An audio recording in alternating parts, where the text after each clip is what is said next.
This is my house now, Miriam. It has been for 2 years. So when I say pack your bags, I'm not being rude. I'm being accurate. She said it on a Tuesday morning, standing in my kitchen, wearing my late mother's apron, the yellow one with the daisies that I had never once offered her, and stirring a pot of oatmeal she had made on my stove with oats she had bought and stored in my cabinet, as if the act of feeding my son breakfast had quietly transferred ownership of everything surrounding it. I didn't answer her right away. I set down my coffee mug, the blue ceramic one Owen made in a pottery class when he was 11, lopsided and precious, and I looked at her for a long moment. She didn't flinch. That was the thing about Tara. She never flinched. My name is Miriam Calloway. I am 68 years old, and for 40 years I walked the land of this county with a surveying rod and a set of steel pins, and I drew the legal boundaries of more than 2,000 properties with my own hands. I know what belongs to whom. I have always known. The house I am telling you about sits on 4.5 acres in the hill country of central Tennessee. My husband Gerald and I bought the raw land in 1979 with money we had saved for 6 years. Gerald working double shifts at the plant, me doing weekend survey work on top of my regular job, both of us eating sandwiches for dinner, more nights than I can count. We cleared the brush ourselves. We built the first room ourselves. We added to it slowly, the way people who have earned something tend to do. Carefully, room by room, each addition meaning something. The oak tree in the backyard was planted by Gerald the week we moved in. He carried it from a nursery 40 minutes away in the bed of his truck, the root ball wrapped in burlap, and he planted it in the southeast corner of the yard because he said that was where the afternoon light would serve it best. He was right about that. He was right about a lot of things. Gerald died in the spring of 2019. Heart attack, fast, the way he would have wanted. He had a terror of slow endings. I held his hand in the hospital for 2 hours before he was gone, and then I drove myself home and sat in his armchair until it was dark. And I did not cry until I smelled his shirt on the headrest of that chair. Then I cried for a long time. Owen came home for the funeral. He brought Tara, whom I had met 3 times. She wore a black dress that was a touch too fitted for a graveside service, and she held Owen's arm the way a person holds something they have recently acquired and are not yet certain is secure. I noticed it. I told myself it was grief making me unkind. That was the first red flag I buried. They stayed for a week after the funeral, and Tara walked through the house with a particular quality of attention, not the attention of someone admiring a home, but the attention of someone calculating it. She opened the door to the back bedroom twice. She stood on the back porch and looked at the acreage for a long time without saying anything. She asked once, in a voice calibrated to sound casual, whether I had ever thought about downsizing. Not once, I said. She smiled and changed the subject, and I thought that was the end of it. Owen called 3 weeks later. He had been offered a job transfer back to Tennessee, a good one, real money, a promotion. They needed somewhere to land while they looked for a house. Would I mind terribly if they stayed with me for a few months while they got settled? He sounded so much like his father when he was hopeful. That same upward lilt at the end of a question, like he was half asking and half praying. Of course, I said. Come home. They arrived with 14 boxes and a new espresso machine that Tara installed on my kitchen counter without asking, and that I stepped around every morning for the next 2 years. The few months became 4, then 8, then a year, then more. The job search for their own home somehow never quite progressed. There was always a reason. The market was too hot, then the interest rates, then the wrong neighborhood, then the wrong layout. Tara could find a flaw in any house that wasn't this one. I noticed. I told myself they were being sensible. That was the second flag I walked past. She started small. The kitchen cabinet where I kept my mother's china. She reorganized it one afternoon without asking, moving my things to the high shelf I needed a step stool to reach, and placing her everyday dishes at eye level. I came home from my Tuesday garden club and stood in my own kitchen feeling like a guest. I moved my dishes back down that evening. The next week, they were up high again. I didn't say anything. I should have. I know that now. There is a framed map on the wall at the end of the hallway. I drew it myself in 1987, a hand-drawn survey of this property done in drafting ink on linen paper, showing every boundary line, every easement, every elevation marker, every pin I set myself in the corners of this land. It took me 11 evenings to draw it, and I had it framed in walnut. Gerald loved that map. He used to bring guests over to it and say, "My wife drew every line of that by hand. She knows this land better than it knows itself." The week after they moved in, Tara suggested we move it to the guest room because it was a little technical for a main hallway. I smiled. I said I preferred it where it was. She let it go. For then. One evening in their 8th month here, I was coming down the stairs and I heard her voice through the half-open door of the study. Low, clipped, the voice she used when she thought she wasn't being heard. "Owen, we can't keep living like guests in someone else's house. We need to make a move. A real one." There was a pause. "Mom's not going anywhere," Owen said. He sounded tired. "Not yet," Tara said. I stood on the stairs and felt something cold move through me. Not yet. 2 words doing quiet, patient work. I went back upstairs. I sat on the edge of my bed. I looked at my hands, the hands that had held surveying equipment in January wind, that had drawn boundary lines in ink, that had planted a garden and built a life, and held a dying man. And I told myself I had misunderstood her tone. Outside the bedroom window, Gerald's oak tree was dark against the evening sky. Its branches spread wide and certain over the corner of the yard he had chosen for it. It had been there 35 years. It wasn't going anywhere either. But something had shifted, something small, something I could feel but couldn't yet name. That was the feeling I went to sleep with. The first time I told myself it was nothing, it was a Wednesday in October. I came downstairs to find a woman I didn't recognize sitting at my kitchen table drinking coffee with Tara. Young, professional-looking, a leather portfolio open in front of her. She had the particular posture of someone mid-appointment. Tara looked up with a smile so smooth it had clearly been rehearsed. "Miriam, this is Donna. She's an interior designer. I'm just getting some ideas together. Nothing serious."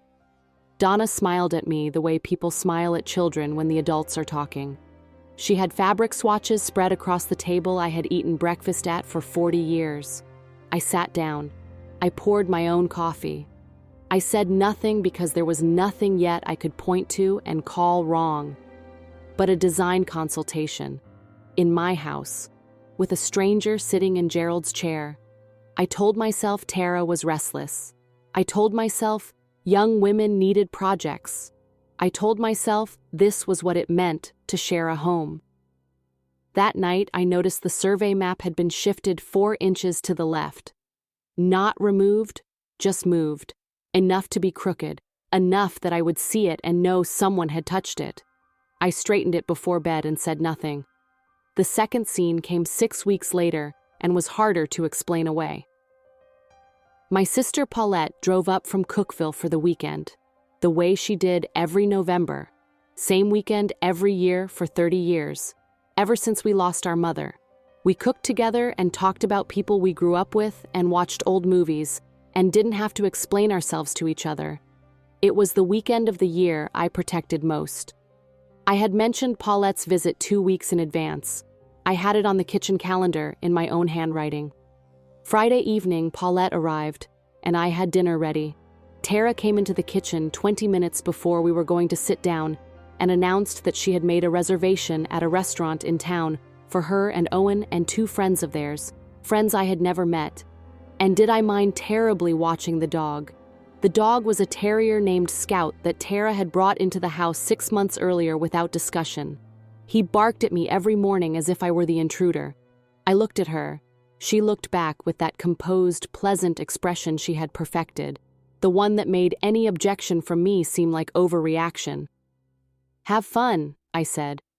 Paulette and I ate dinner alone.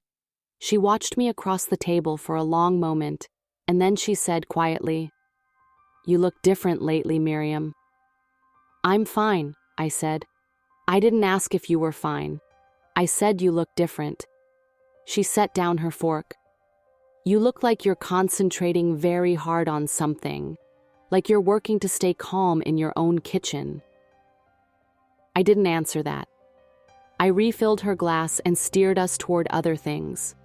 But her words sat with me through dinner and into the night, the way a true thing does, settling into the bones of you, whether you want it to or not. The third scene is the one I still have difficulty describing without my jaw tightening. March. 8 months ago now. I had 3 of my oldest friends coming for lunch: Carol, Dottie, and Fern, women I had known since my 30s, women who had sat with me when Gerald was in the hospital, women who mattered. I had been cooking since 8 that morning. Chicken and dumplings, Gerald's mother's recipe that I had made on special occasions for 30 years. Biscuits, a pound cake. At 10:30, Tara walked into the kitchen and told me she had invited her own friends for lunch that same day. 6 of them. She had forgotten I had plans. She did not look like a woman who had forgotten anything. "We can combine," she said. "It'll be nice, lively." It was not nice. My lunch for 4 women who knew me deeply became a table of 10 people who mostly didn't know each other. Tara's friends dominated the conversation. Tara sat at the head of the table, my table, the one Gerald and I had bought at an estate sale in 1988, the one with the scratch on the left leaf, where Owen had run a toy truck across it when he was 4. And she hosted as if she were the one who had made the chicken and dumplings. Carol caught my eye from across the table. She didn't say anything. She didn't have to. After everyone left, I washed dishes alone. Tara came in once, picked up her phone from the counter, and left again. Owen appeared in the doorway, looked at me standing over the sink, opened his mouth, closed it, and walked away. That was the moment I began to understand his role in all of this. Not cruel, never cruel, just absent. Present in body, absent in the way that mattered. I started to wonder, washing those dishes, whether I had somehow become difficult without noticing, whether my attachment to my own routines was unreasonable. Tara was so certain in everything she did. Maybe certainty like that was something I lacked. Maybe this house had needed someone like her all along, and I simply hadn't seen it. That kind of thinking is a trap. I know that now. But I walked into it with both feet, the way an intelligent woman can when someone has been quietly rearranging her world, one small move at a time. The 4th scene crossed a line. I had kept Gerald's armchair in the sitting room since he died. Oxblood leather, worn soft on the armrests, a small permanent indent where he had rested his right elbow every evening for 20 years. I sat in it sometimes, not to grieve, just to remember that he had been real. One afternoon I came home from my garden club to find the sitting room rearranged. The armchair was gone. In its place was a new love seat, cream-colored, still carrying that manufactured smell of something that hadn't been anywhere yet. I found the armchair in the garage, against the back wall, facing nothing. I stood in the garage for a long time. The concrete floor was cold. The chair just sat there in the dim light looking orphaned, and I thought about Gerald choosing it at the furniture store, haggling good-naturedly with the salesman, proud of the price he'd gotten. I went back inside and found Tara in the kitchen. "The sitting room needed freshening," she said before I could speak. "That chair was very worn, Miriam. I thought you'd be relieved." I looked at her. I looked at her for long enough that her smile developed a small uncertainty at its edges. "Put it back," I said. It was the first direct thing I had said to her in months. Owen agreed it was time. "Put it back, Tara." She put it back, but the cream love seat stayed too, squeezed in beside it, and every time I walked past that room, the arrangement looked like what it was. A negotiation I hadn't agreed to, a territory being split down the middle. That evening, I walked to the end of the hallway and looked at my survey map. I stood in front of it for a long time. Every line I had drawn in it was precise. Every boundary was exactly where I had placed it. The land it described had not moved. I put my hand on the frame and I thought, I drew this. I surveyed this land. I set the pins in the corners of this property myself, and I know where every one of them is buried. And slowly, quietly, something that had been sleeping in me opened one eye. I went to my desk. I unlocked the bottom drawer. I took out a file folder I hadn't opened in 2 years. I sat down and I began to read. The folder contained the original deed. Not a copy, the original. Cream-colored paper gone soft at the folds, notarized in 1979, signed by Gerald and me in ink that had dried the same afternoon we drove home and stood in the middle of a dirt clearing and held hands and didn't say anything, because there were no words large enough for what we felt. I read every line of it. Then I read it again, and there it was, quiet as a pin set in frozen ground. A reversionary clause. 6 lines of legal language I had insisted on including when we drew up the deed, over the mild objection of the closing attorney who said it was unusual for a residential property. I had been a surveyor long enough to know that unusual provisions were sometimes the only ones that mattered. The clause stated simply that in the event the property was ever transferred to a direct heir, full title would revert to the surviving spouse or their designated successor, should the heir fail to maintain primary caretaking residency with that spouse. Gerald and I had put it in as a formality, a protection neither of us imagined we'd ever need. Owen didn't know it was there. I was certain of that. He was not a man who read documents carefully. He signed things his wife put in front of him the way his father had signed things I put in front of him, with trust, with a wave of the hand. It was an endearing quality in a husband. In a son navigating a wife like Tara, it had become something else entirely. I sat at my desk until 11 that night. I did not feel angry. I felt something quieter and more focused than anger, the feeling I used to get standing at the edge of a property dispute with my equipment in hand, knowing I was about to find the pin that settled everything. I put the deed back in the folder. I put the folder back in the drawer. I locked it. Then I went to bed and slept without difficulty for the first time in 4 months. I want to be careful here about how I describe what followed, because I have heard people tell stories like mine and make themselves sound strategic and cold, and that is not what I was. I was a woman who had been slowly erased from her own home and had finally found the sentence that proved she was still written into it. What I did next was not revenge. It was surveying. It was walking the boundary of what was mine and placing my pins back where they belonged. The following Monday, I drove to the county records office. I had worked with the clerk there, a quiet man named Harold Briggs, for 20 years before my retirement. He looked up when I walked in and said, "Miriam Calloway, it's been a while." "It has," I said. "I need to pull everything on record from my property, the full chain of title." He pulled it without question. I sat at the long table by the window and went through every recorded document, the original purchase, the deed transfer to Owen after Gerald died, the title insurance, every lien, every recorded easement. I made copies of everything. Then I called an attorney, not a family friend, not someone local who knew Owen, a property attorney in Nashville named Christine Beaumont, whose name I had seen on a case summary in a surveying journal 3 years ago and filed away for no reason I could have explained then. She had a cancellation that Thursday. I drove the 2 hours without telling anyone where I was going. I told Tara I had a doctor's appointment. She didn't ask which doctor. Christine Beaumont read the reversionary clause and looked up at me with the particular expression of a professional encountering something they did not expect. "You're a surveyor," she said. "Retired."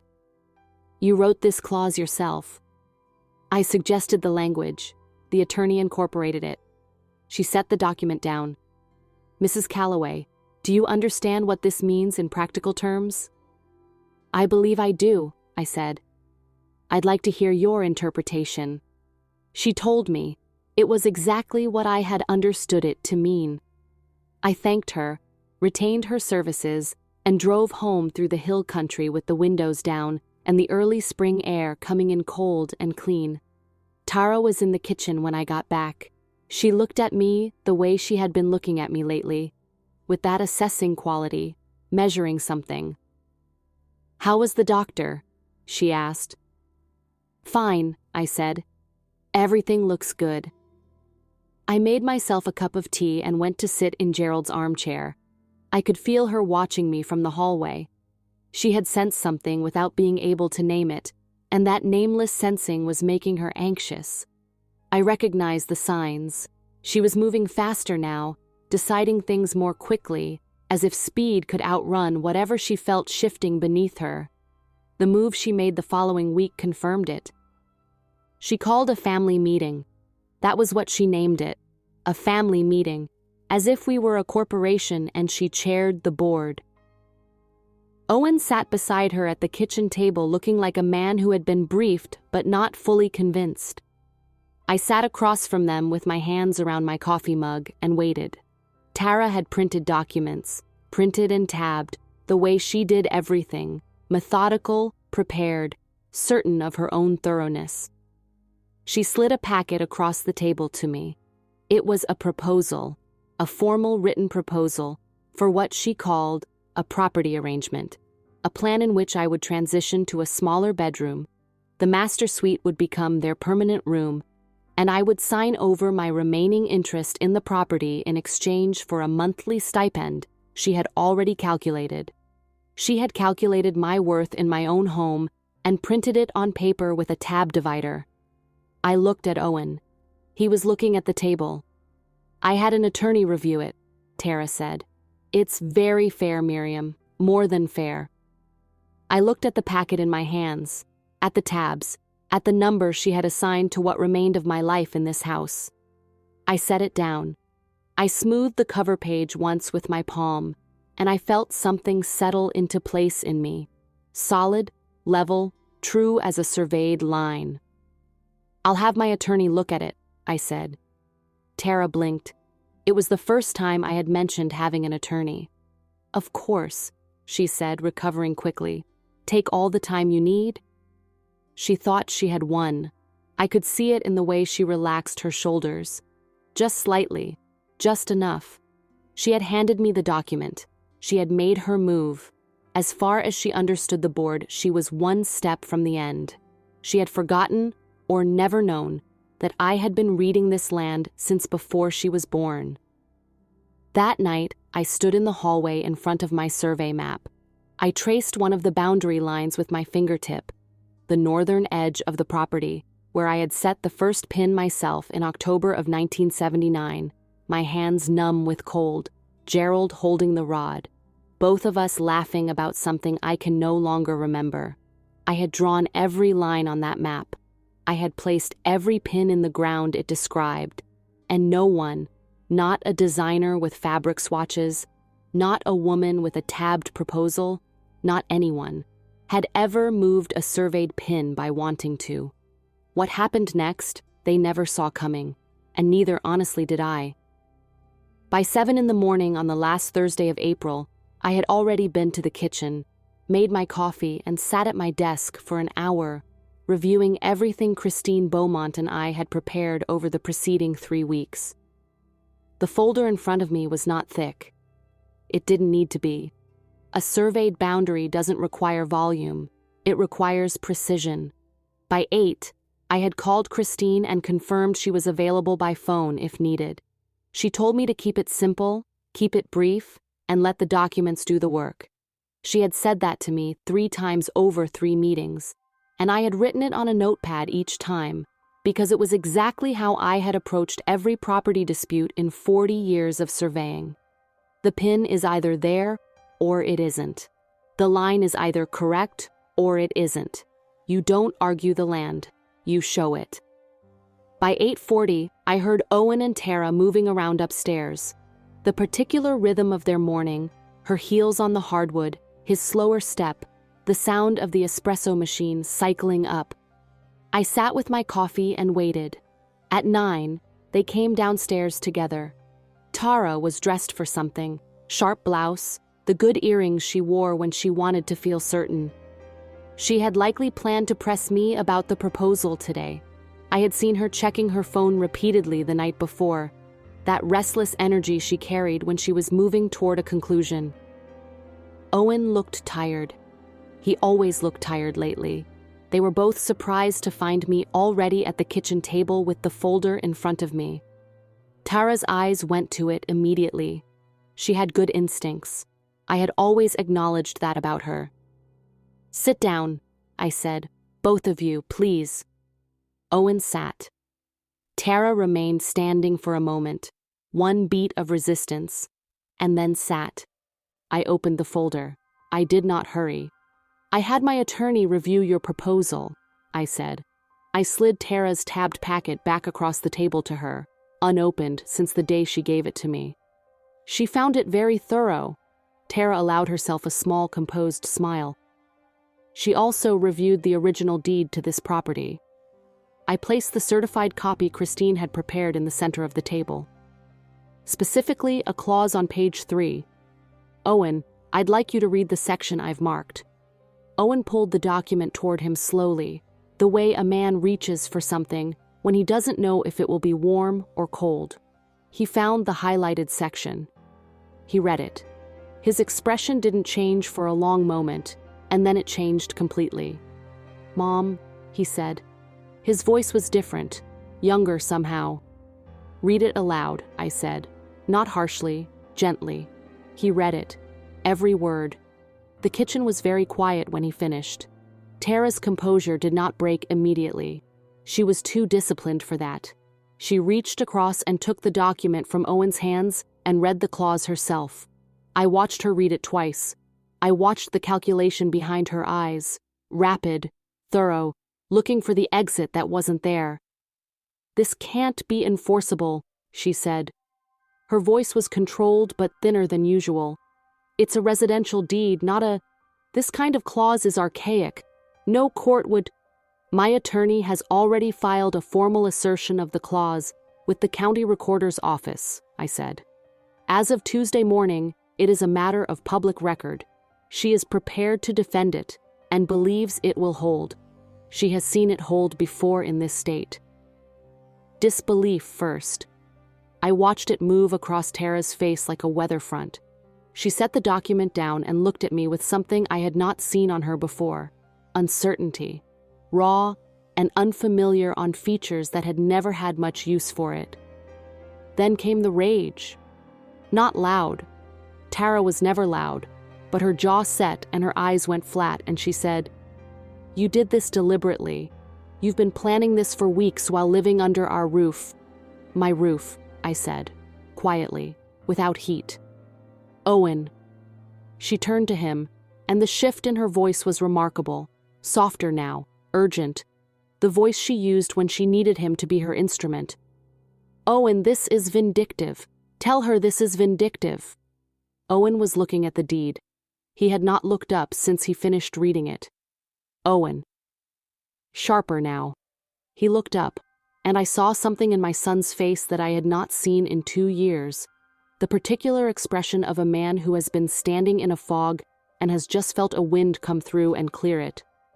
"Did you move Dad's chair?" he asked her. It was not what she expected. It was not what I expected. "What?" "Dad's armchair. Did you put it in the garage?" "That is completely irrelevant to... Did you put my father's chair in the garage, Tara?" The silence that followed was the most honest thing that had happened in my kitchen in 2 years. Then came the bargaining. She reached across the table and covered Owen's hand with hers, and her voice shifted again. Softer, wounded, the register of a woman who has been misunderstood. "Owen, sweetheart, everything I've done has been for us, for our future. This house, this property. We could build something real here, something your father would have wanted for you. Your mother has had her life here. I wanted us to have ours." It was the most she had ever revealed. She had meant it as persuasion. It landed as confession. Owen looked at his wife's hand on his for a long moment. Then he looked at me. Then he looked at the survey map hanging at the end of the hallway, visible from where he sat, the walnut frame catching the morning light, every line drawn in my hand, every boundary exactly where I had placed it. "Mom," he said, "I'm sorry." 2 words, but they were the real ones. The unexpected element, the one Tara could not have prepared for, came at 9:40 when Christine Beaumont arrived in person. I had not told Tara an attorney was coming. I had asked Christine the day before if she would be willing to be present, explained the situation briefly, and she had said, "I'll be there at 9:30. She arrived 10 minutes late, apologized once, set her briefcase on the table, and looked at Tara with the calm, professional regard of a woman who had seen this particular variety of scheme before and found it neither surprising nor impressive. Tara looked at Christine, then at me, then at Owen, and for the first time since she had walked into my home with 14 boxes and a new espresso machine, she had no prepared response. Christine explained, without drama, what the clause meant in practical terms, what had been filed, and what the path forward looked like. She was clear and thorough, and she did not raise her voice once. Tara asked 2 questions, both of them sharp and probing, and Christine answered both with the patience of someone who has done this long enough to find it straightforward. When Christine finished, Tara stood. She straightened her blouse. She picked up her tabbed proposal from the table, the one I had handed back to her unopened, and held it at her side. She looked at me for a long moment. I looked back. I did not feel triumph. I want to be honest about that. I felt the way I used to feel when I found a disputed pin exactly where the original survey said it would be, a quiet rightness, the relief of the world being the shape it actually was. Tara walked out of the kitchen without another word. We heard her footsteps on the stairs, then the sound of closet doors. Owen sat at the table with his hands flat on the wood. I put my hand over his, briefly, the way mothers do. "She did love you," I said, "in the way that she was able." He nodded. He didn't trust his voice just then. Christine packed her briefcase, and I walked her to the door. She shook my hand on the porch and said, without any particular ceremony, "You handled that well." "I've been surveying a long time," I said. She smiled at that. She drove away down the long gravel drive between the cedar trees, and I stood on the porch in the April morning with the air still cool and the oak tree in the backyard budding out in the southeast corner of the yard where Gerald had put it, and I breathed in once, slow and full. Before I went back inside, I walked down to the hallway and looked at my survey map. Someone had knocked it crooked at some point during the morning, the edge of a shoulder passing too quickly, some collision with the ordinary chaos of consequence. I straightened it, every line exactly where I had drawn it, every boundary holding. The house was quiet, finally quiet, but one thing still had to be faced. The first persimmons of September were just beginning to color when I walked the full boundary of the property for the first time in 3 years. I did it early, before the heat settled in, wearing my old field boots that I had kept resoled twice because they fit my feet the way only a broken-in thing can. I carried a cup of coffee in one hand and nothing else. No equipment, no clipboard. I knew every inch of this land by memory, and by something older than memory, the particular knowledge that lives in the body of a person who has walked a place enough times that her feet remember it independently of her mind. The northern pin was exactly where I had set it in October of 1979. Of course it was. The months between April and September had moved the way recovery moves, not in a straight line, not quickly, but with a realness to it that I had stopped trying to rush somewhere around June. Owen stayed. That had not been certain for a while, and I want to be honest about that. There were 3 weeks in May when I did not know which way he would go, and I did not push him in either direction because he was not mine to steer. He was a grown man, facing the particular devastation of understanding that the person he had loved something else more, and that he had let it happen, slowly, by choosing comfort over clarity for too long. He came to me one evening in the middle of May and sat in the chair across from Gerald's armchair and said, "I saw it happening, Mom. Some of it. I just kept thinking it would balance out on its own." "I know," I said. "That's not good enough." "No," I said, "it isn't, but it's human." He nodded and looked at his hands. He had Gerald's hands. I had always loved that about him. Tara left on a Saturday in late April with 2 cars packed and a silence that was, by the end, more honest than most things she had said. The marriage had been over before she drove away. I think they had both understood that in the kitchen on that Thursday morning when Owen asked about the chair, and she answered with a question. Divorce proceedings began in June, handled by attorneys, conducted at a cool and careful distance. I will tell you what became of her plainly and without satisfaction, because she is not the point of this story and never was. She moved to Nashville. She found work quickly. She was talented and driven, and those qualities do not disappear because they have been aimed badly. I heard through Owen that she was doing well professionally. I believed it. I hoped it was true. A person who has never had to take account of themselves is not finished. They are just postponed. I have no way of knowing whether the postponement will ever end for her. That is between Tara and whatever she carries when the rooms are quiet. What I know is this. She grew up in apartments with thin walls and a family that got evicted twice before she was 12. She had told Owen that once, early in their relationship, and he had told me years ago in passing, and I had filed it away and half forgotten it. But standing in my kitchen on that Thursday in April, watching her hold that tabbed proposal like a shield, I had remembered. A child who learned that security could be taken without warning grows into someone who takes before they can be taken from. That is not an excuse. It is just the shape of a wound I recognized. I have had my own. Owen and I ate dinner together most evenings through the summer. He was quiet for a long time, the way people are quiet when they are rebuilding something internal that doesn't make noise. He started running in the mornings. He started calling me before he came home to ask if I needed anything from town. Small things, the kind that mean large things. By July, he had begun restoring the back fence line himself, the cedar posts that had been leaning since a windstorm 2 springs ago. He worked on it on weekends, methodically, getting it right. Gerald had built that fence. Owen knew that. He never said so, but I watched him work with a care that said it for him. One afternoon in August, my neighbor Carol's granddaughter came by. Lily, 17, sharp-eyed and restless in the way of girls who are almost but not yet certain of themselves.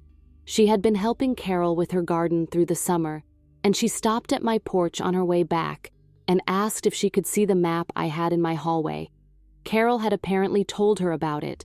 I brought her inside and stood with her in front of it. She studied it for a long time, longer than most people do. She traced one of the contour lines with her eyes and asked how you knew where to start when you were surveying a piece of land you'd never walked before. "You find one fixed point you're certain of," I said, "something that isn't going to move, and you measure everything else from there." She looked at the map for another moment. Then she looked at me with the particular attention of someone filing something away for later. "Okay," she said, quietly, like a door opening rather than closing. That was enough. That was more than enough. In September, Owen helped me rehang the survey map. It had been sitting slightly off level since April, less than a 1/4 inch, not visible to most eyes, but I had known. We took it down together, remarked the anchor points with a level, and rehung it true. Owen stepped back and looked at it. Every line I had drawn in drafting ink on linen paper in the evenings of 1987. every boundary holding exactly where I had placed it. "Dad loved this thing," he said. "He used to show it to everyone who came through," I said. Owen smiled. It was Gerald's smile, the one that started slow. "I remember. He'd say you knew this land better than it knew itself." He was right about that. He was right about a lot of things. We stood there together for a moment in the hallway of the house. Gerald and I had built room by room with saved money and cold hands and 38 years of ordinary devotion. On the morning I am thinking of now, the one I return to when I want to remember what returned to me, I was sitting on the back porch with my second cup of coffee, watching the light come across Gerald's oak tree in the southeast corner of the yard. September light is different from any other. It comes in at an angle that makes everything it touches look considered. The oak was full and broad and unbothered, the way a tree gets when it has been in the right place long enough. I had my survey notebook in my lap, the old one cloth-covered, the pages gone soft. I had started sketching again. Nothing formal, just the pleasure of drawing what I saw.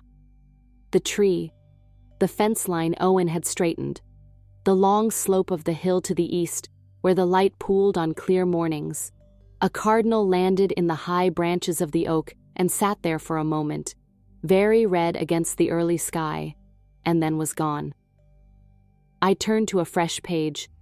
I drew the boundary line of the northern edge of the property, the one I had walked that morning, the one that had held for 45 years. I drew it slowly and with pleasure, the way you do something that has always been yours. The morning was still, the coffee was good, the line I drew was straight and certain and exactly where it had always been.